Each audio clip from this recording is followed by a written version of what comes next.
अरे दोस्तों, अगर आप भारतीय अर्थव्यवस्था के विकास के चौथे चैप्टर में ये चीज समझना चाहते हैं कि सापेक्ष निर्धनता क्या होती है और इसकी महत्वपूर्ण बातों को बहुत ही अच्छी तरीके से समझना चाहते हैं, तो फिर आज का वीडियो आप देखते रहे। नमस्कार दोस्तों, मेरा नाम है विक्की और आप देख रहे हैं विक्की की पाठशाला। तो चलिए आज का वीडियो हम स्टार्ट करते हैं। बट दोस्तों, वीडियो को स्टार्ट करने से पहले मेरी आपसे छोटी सी रिक्वेस्ट कि अगर आपको ये वीडियो अच्छा लगे तो इसे लाइक करना, शेयर करना और अगर आप चैनल पे पहली बार आए हैं तो हमें सब्सक्राइब करना तो बिल्कुल भी ना भूलें। तो चलिए पहले मैं थोड़ा सा इसका बेस बनाता हूं आपको। सबसे पहले मैं थोड़ा सा आपको समझाता हूं कि निर्धनता क्या होती है। तो मैंने आपको पिछले वीडियो में इसके अर्थ को बताया था, ये मैं पढ़ा चुका हूं आपको। अगर आप देखना चाहते हैं ये टॉपिक या फिर इससे पहले के पार्ट, तो आई बटन और डिस्क्रिप्शन में मैंने दोनों जगह पे लिंक दे रखा है आपको, आप वहां पे जाके देख सकते हैं। तो सबसे पहले हम बात करते हैं कि निर्धनता क्या होती है। भाई, निर्धनता एक ऐसी अवस्था है या स्थिति है या फिर समय अवधि है जिसमें एक व्यक्ति अपने लिए और अपने परिवार के लिए ये 5 महत्वपूर्ण आवश्यकताओं को पूरा करने में असमर्थ होता है। पहला होता है हमारा भोजन, दूसरा कपड़ा, तीसरा हमारा क्या होता है, तीसरा होता है हमारा मकान यानी घर, चौथा हमारा होता है स्वास्थ्य और पांचवा होता है हमारा शिक्षा।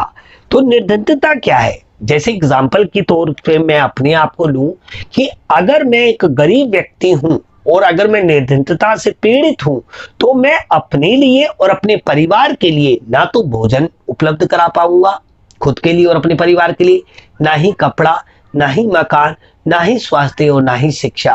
आपने मेरे दोस्तों हमेशा लाल बत्ती पर बहुत सारे यानी रेड लाइट्स पे बहुत सारे लोगों को देखा होगा जो कि भीख मांगने का काम करते हैं, क्योंकि वे स्वयं के लिए और अपने परिवार के लिए भोजन, कपड़ा, मकान, स्वास्थ्य और शिक्षा, ये 5 मूलभूत आवश्यकताओं को पूरा करने में असमर्थ होते हैं।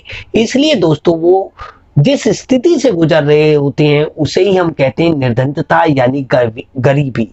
अब देखिए, ये जो निर्धनता है ना, इसका जो वर्गीकरण है वो 2 महत्वपूर्ण टॉपिक पे किया जाता है। एक तो होता है हमारा सापेक्ष निर्धनता और एक होता है निरपेक्ष निर्धनता। आज मैं आपको समझाऊंगा सापेक्ष निर्धनता क्या होती है। शॉर्ट में आपको बता देता हूं, सापेक्ष निर्धनता वह निर्धनता होती है जो तुलना करने पे प्राप्त की जाती है। तो सापेक्ष निर्धनता में इंपॉर्टेंट बात होती है कि इसमें तुलना की जाती है एक देश की दूसरे देश के साथ, एक राज्य की दूसरे राज्य के साथ, एक वर्ग की दूसरे वर्ग के साथ, यानी तुलनात्मक रूप से जो निर्धनता होती है उसे हम सापेक्ष यानी रिलेटिव पॉवर्टी के नाम से जानते हैं। तो ये चीज मैंने आपको पहले पार्ट में पढ़ाई थी। आज हम समझेंगे कि सापेक्ष निर्धनता का क्या अर्थ होता है। अभी मैंने आपको निर्धनता समझाई कि निर्धनता, फिर दोबारा से कहूं कि 5 महत्वपूर्ण आवश्यकताओं को पूरा करने में जो व्यक्ति या परिवार असमर्थ होता है उसे हम निर्धन परिवार कह सकते हैं, और वो जिस स्थिति से गुजर रहा होता है उसे हम निर्धनता कहते हैं। बहुत ही सिंपल सी बात है। अब बात करते हैं कि सापेक्ष निर्धनता का अर्थ क्या है। सापेक्ष निर्धनता से अभिप्राय विभिन्न वर्गों, प्रदेशों या दूसरे देशों की तुलना में पाई जाने वाली निर्धनता को कहते हैं। जैसे मान लीजिए भारत और अमेरिका, इन दोनों के देश के लोगों के बीच में अगर कंपैरिजन किया जाए तो भारत की जो प्रति व्यक्ति आय है वो बहुत कम है अमेरिका की तुलना में। तो अमेरिका की तुलना में भारत क्या हो गया, एक गरीब राज्य हो गया।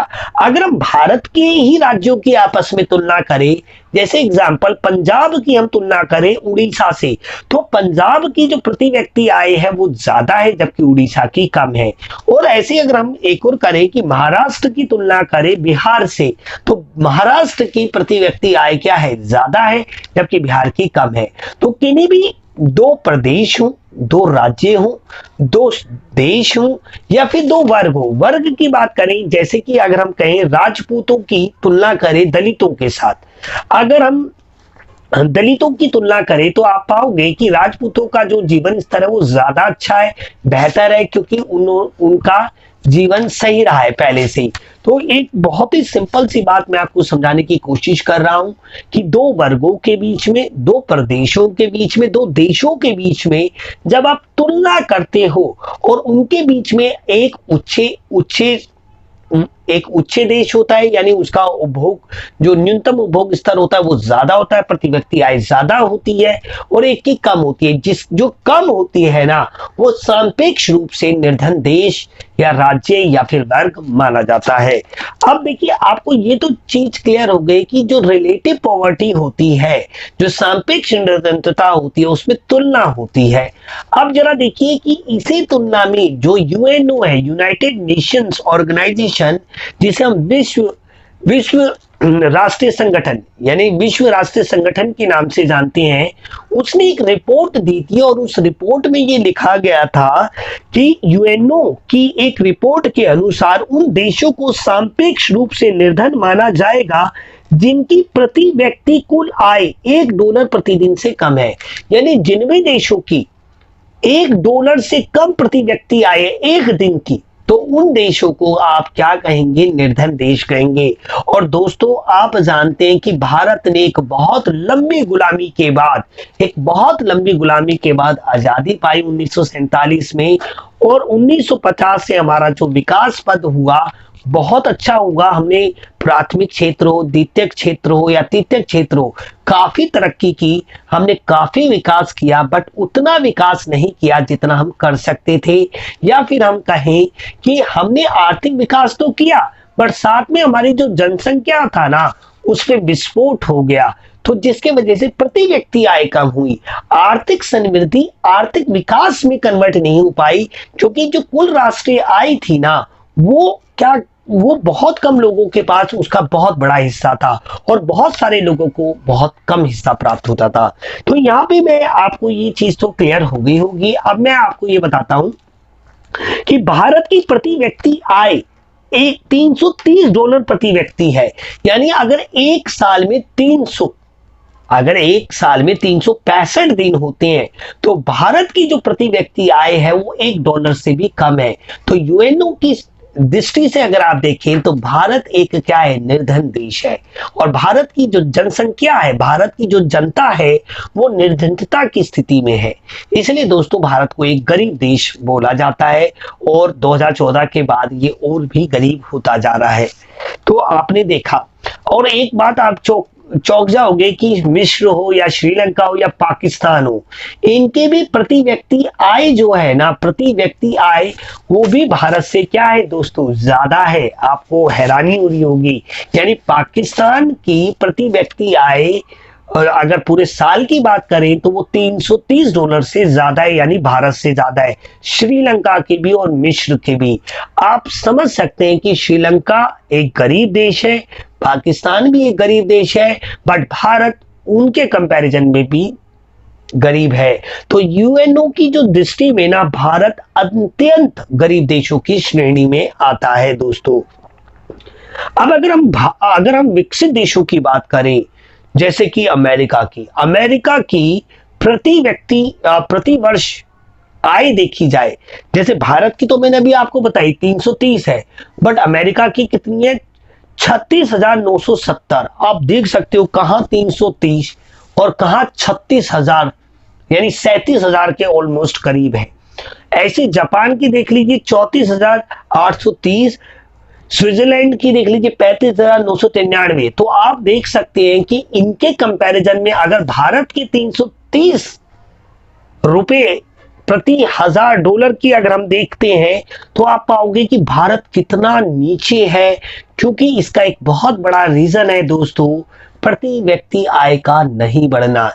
यद्यपि हमारा जीडीपी बढ़ रहा है, हमारी नेशनल इनकम बढ़ रही है, बट उस नेशनल इनकम या डोमेस्टिक इनकम का बहुत बड़ा भाग बड़े बड़े उद्योगपति ही डकार जाते हैं। आर्थिक समृद्धि दर तो बढ़ रही है, आर्थिक समृद्धि बढ़ भी रही है, उत्पादन बढ़ रहा है, बट वो आय में कन्वर्ट नहीं हो रहा है। वो समाज के नीचे तबके तक, देखिए 3 वर्ग होते हैं समाज में। एक होता है उच्च वर्ग, जिन्हें बहुत ज्यादा अमीर लोग कहा जाता है। एक होता है मध्यम वर्ग, हम जैसे लोग, और एक होता है निम्न वर्ग। तो ये जो उच्च वर्ग है ना, इनकी जनसंख्या मुट्ठी भर है, बट आय इनके पास झोला भर के आती है। मध्यम वर्ग क्या है, बस जीना जीवन योग्य। और जो हमारा निम्न वर्ग है ना, वो तो अपनी मूलभूत आवश्यकताएं भी पूरी करने में असमर्थ है। यानी वो रोटी, कपड़ा, मकान, स्वास्थ्य और शिक्षा तक जो बेसिक नीड्स है ना, उन्हें भी पूरा करने में असमर्थ है। तो आप इसे देख सकते हैं कि पूरे विश्व के साथ अगर भारत की तुलना की जाए तो भारत कितना पीछे है। इसे इसलिए कहा जाता है दोस्तों कि भारत एक गरीब देश है जिसे हमें अमीर बनाना पड़ेगा। और अमीर कैसे बनेगा दोस्तों? पढ़कर, यानी स्किलफुल बनकर। अगर भारत के लोग जितना ज्यादा से ज्यादा पढ़ेंगे, अपने अंदर हुनर पैदा करेंगे, तो नेचुरल सी बात है भारत आने वाले टाइम पे अमीर देशों की श्रेणी में होगा। और हमें भी इसका प्रयास करना चाहिए। तो दोस्तों, ये था आज का वीडियो। आपको कैसा लगा आप मुझे कमेंट में जरूर बताएं। अपनी कोई राय, अगर कोई डाउट हो तो मुझे जरूर दें। मिलते हैं दोस्तों अगली वीडियो में। जय हिंद, जय भारत।